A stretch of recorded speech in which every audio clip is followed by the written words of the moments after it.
What's going on, Center City Church? You already know. So incredibly excited to be with you this morning. I know. I'm excited too. Yeah, it finally feels like it's winter. Like, it hasn't felt like it's winter because we had like winter, summer, but now we're like Christmas, winter, summer. winter, which Yeah, I'm I excited like it. about. I turned my heat on for the first time last night. Look at Actually, you. I turned it on one day in November, but I turned it on for real yesterday for the first time. So, beginning of the year, 2020, we started 2022. 2022. I keep saying that. Started a new series, Generations. What you think? I'm excited about it. Yeah. It was, I knew the word was going to be generations because that's just a little benefit of being a pastor here. But it wasn't exactly what I thought it would be, and I'm really, really excited to keep seeing what this means and what God's plan is for all the generations in our church. Yeah, I'm excited. It was I feel like it's a timely word for our church in this specific season. Yeah. So if you don't mind just kind of telling us a little bit of an overview of what we mean when we're talking about generations. Like, especially let me tell you what I want you to tell the people, Jon. Not a problem. It's what we do. How you talked about how God continues to identify himself as the God of Abraham, Isaac, and Jacob. That was the coolest thing to me that I've never thought about before. Yeah, so in Psalms, we get this incredible promise of generations that if we as the children of God are faithful in falling in love with his decrees and doing what it is that he says and following in obedience, that somehow he blesses the generations that are to follow to live upright in blessing and to be fearless and victorious, which I just, that picture in Psalms really speaks to my heart because it's what I see the church as a whole, like generations working side by side, leaving legacy that then affects future generations. And you know me, I'm like obsessed with this idea of family and how family trees can be ultimately affected by what we do today. So when God identifies himself in New Covenant in Scripture, he identifies himself whenever he's creating those covenants as the God of Abraham, Isaac, and Jacob. And that's an important distinction because even when God considers the blessing and the covenant, he considers a fullness of generation. It's unfortunately missing in a lot of today's church culture. Yeah, and I kind of want to talk about that a little bit. Like, you spent time talking about this analogy of the fire and the different roles that different generations play. Not to put you on the spot or anything, but do you think you could summarize what the three parts are? Yeah, so our 55 and over community, I in the illustration we use the term of coal. Like every good fire has these smoldering pieces of coal at the bottom, and there's no pizzazz to them. They're not bright, like there's not crazy flames coming off of them, but you know they're the source of all of the flame. Like whether it's fuel or wood that's being placed on the fire, the source of that, as long as you have a good burning fire, has really strong coals. And when you consider our 55 and over community, it's the season that they bring to the church, the wisdom that they bring to the church, the things that they've had to live through, the things that they've even seen, bring such a strength to who we are as a church that, again, it keeps us, if the analogy is a church is a fire, it keeps us strong and burning. And unfortunately for a lot of them, the fear and temptation is isolation. They kind of, and unfortunately not because of their own fault, but because of the way we have a tendency of treating that demographic, where we'll say, oh, well, you had your day, now it's time for you to move over, and it's great, but you don't understand what's really happening today. I just really love the picture of a church that leans into the wisdom and specifically the stories of our 55 and over community. I even had some conversations yesterday with some of them as I got off the platform. We had a chance to talk, and one of them in particular was kind of just encouraged because what they were saying is, yeah, we've been through things before, and this COVID thing comes, it seems like everybody's shook, but because they've navigated through tough waters before, not that it's not a big deal, but they understand the faithfulness of God to show up in tough times. He's going to show up again. He has shown up. And it's so great to be able to lean into some of those stories and that dynamic. Yeah, I thought it was funny too. We had a pretty vocal crowd in the room on Sunday, but you could tell a lot of them were in that 55 plus demographic because there were a lot more amens and talkbacks when you were talking about the coal than when you moved on to the others, and I just thought that was funny. Absolutely. So then the next picture of the fire we talked about is fuel. And fuel is essential to keep a fire going. And we kind of painted the picture of that 35, and these ages are just to kind of create some space. My wife said I got all the ages wrong, but between 35 and 55, really like... It was 30 and 55 30 yesterday. and 55, sorry. But I'll take 35 and 55. But yeah, it was 30 because it's a little bit younger. Really just a thought that this is the building blocks for the church. Like this age demographic, the fuel of the fire is this demographic, that has the resources, has that I believe the Lord has given even leadership to, has talents and abilities, has life that's lived, but still has the energy to kind of come alongside and build in this season. And in our community, specifically in Center City, this is a thriving part of what God is doing. And I believe the thriving part of a healthy church is this demographic, young families that are bringing kids into the children's ministry and youth ministry, that are setting up and doing life in a way that they're just kind of pushing the envelope forward and building in ministry. So that's our 30 to 55 community. And then the other part of the fire that I really have a heart for and a soft spot in my heart for is that 30 and under. We would call that new wood.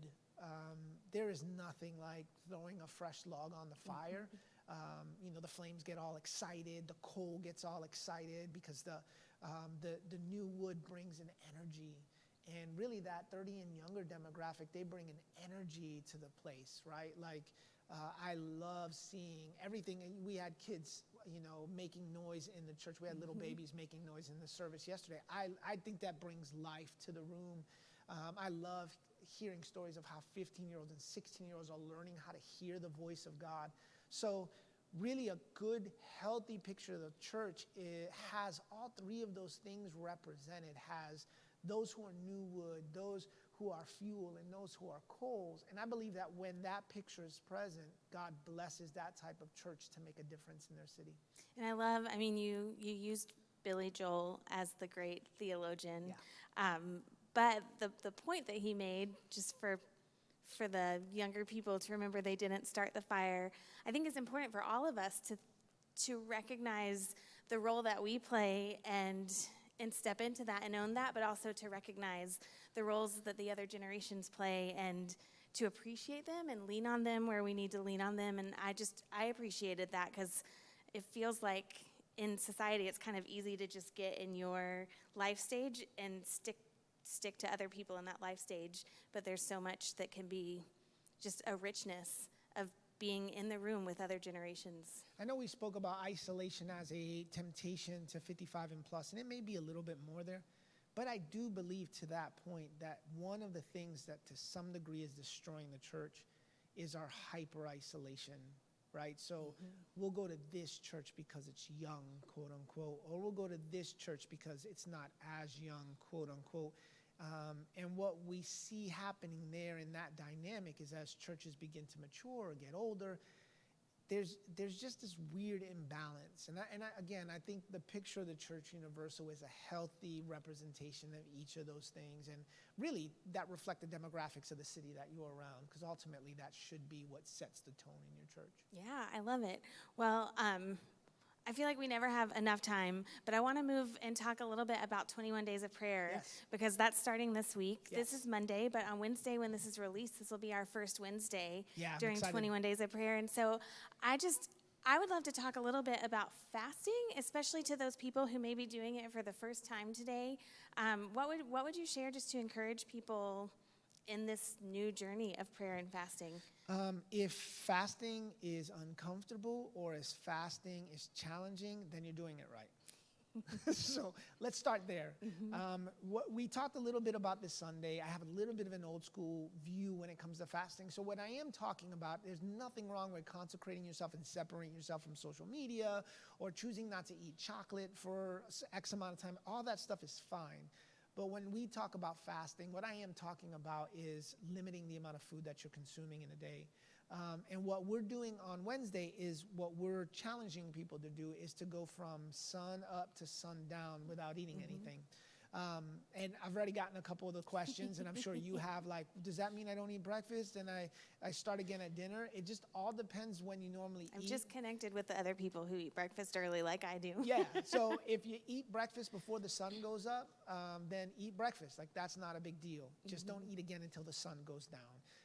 If you're the type of person like me who doesn't eat breakfast until the sun's up, or doesn't eat breakfast often, which basically is what that is, then I wouldn't start eating breakfast, before the sun comes up. And I just go through your regular rhythm. Now, remember, eating is not what not eating is not what fasting is. Fasting is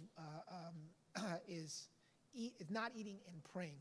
So the time that you would normally dedicate to eating is what we're now dedicating to praying. It gives you a chance, and we didn't talk too much about this yesterday, but it gives you a chance to kind of reset the priority in you personally. I believe that everybody is made up of mind, body, and soul. That if we can figure out how to let the Spirit of God take that place in us of authority, that place of dominance, for lack of a better term, fasting, what it does is it reminds the body who's in control.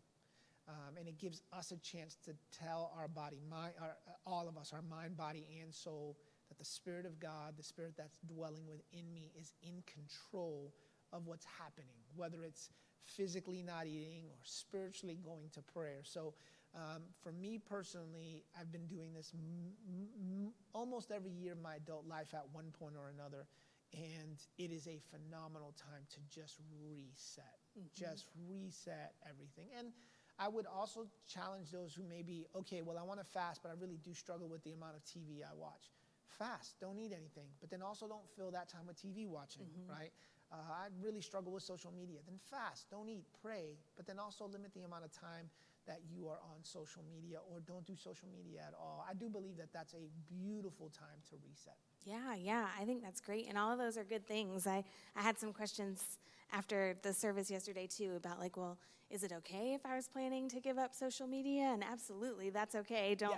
Don't choose not to do that now, because that's not what we're calling fasting in this instance. But it's really about getting rid of what is between you and God, so that we can start this year off just seeking the Lord for what he has for us. I'm excited.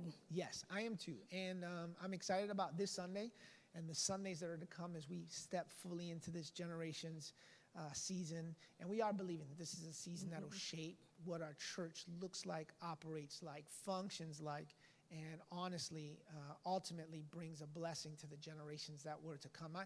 I think it's amazing that we can do work today that affects a time that we may never see.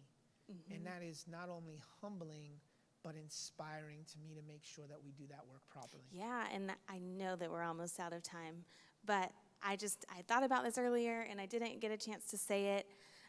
I also think it's important for people to remember that doesn't just mean your direct family tree. Yes. Because as someone who has no biological children, this is still something we all are invited and asked to take a part in, and have spiritual children and spiritual generations to come behind us. So even if you're watching this and you're thinking, well, I don't have kids, I don't know what the next generation is for me, there are so many people in the next generations that we can still impact and love on and bless. We used to sing a song when I was growing up. I'm so glad that I'm a part of the family of God.